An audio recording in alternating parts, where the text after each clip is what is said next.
የሚያሳዩ ባህሪ አንተ እነሱ ውስጥ የሳልከው ነው። ስለዚህ ሰዎች ላይ የምትስለውን ኢሜጅ ኢንቴንሽናል ያደርገው። ሁለተኛው ዴት ከወጣህ ምን ጊዜም አንተ ነህ መክፈል ያለብህ። ከዚህ በፊት የነበሩን የሊትሬቸር ክለቦች ላይ ከነበሩ ሜምበር ሴቶች ጋር ረጅም ሰዓት የተከራከርንበት ጉዳይ ነበር። ትዝ ይለኛል።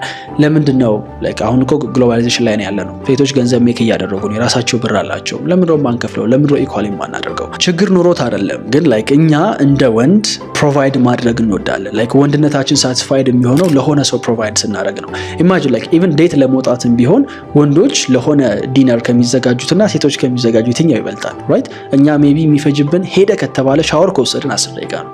ሴቶች ግን ልብስ ይቀይራሉ፣ የሚጠቀሙትን ፕሮዳክት ይቀያይራሉ፣ ለጓደኞቻቸው ያሳያሉ። ብዙ ፕሮሰስ አለው እነሱ ተዘጋጅተው እስኪወጡ። ራይት? ይህንን ሁላ ኢፈርት አሳድራ ከመጣች ቢሉን ልትከፍልላት ይገባል። ሜቢ ለአንዳንድ ወንዶች ችግር ሊሆን ይችላል። እኔ ገንዘብ የለኝም እሷን ለመጋበዝ የሚል ሰው ሊኖር ይችላል። በዛ ኬዝ አንደኛ ቺፐር የሆነ ቦታ መውሰድ።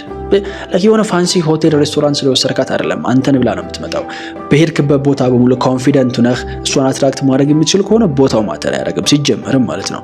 ሁለተኛው ደግሞ ጀኒውንሊ ሴት ልጅ ራት ይዘህ ወጥተህ ለመጋበዝ ገንዘቡ ከሌለህ ሲጀመርም ዴት ማድረጉን ማሰብ የለብህም። ፕራዮሪቲ የምትሰጠው ወደ ስራ መሆን መቻል አለበት። መጀመሪያ ገንዘብ ሜክ አድርግና ከዛ ትመለስበታለህ። ይሄ ህግ የማይሰራባቸው ኬሶች አንደኛ በጣም ዲስሪስፔክት የምታደርግ ሴት ከሆነች ወይም ደግሞ የመጨረሻ ዲነራችሁ ከሆነ ትክፈል፣ ችግር የለውም። ወይም ደግሞ ተጋብዘህ ኢንቴንሽናሊ ና እኔ ልጋብዝህ ወይም ደግሞ እንደዚህ አይነት ነገር ቦታ ልውሰድህ ብላ ከሆነ እንድትከፍል ልፈቅድላት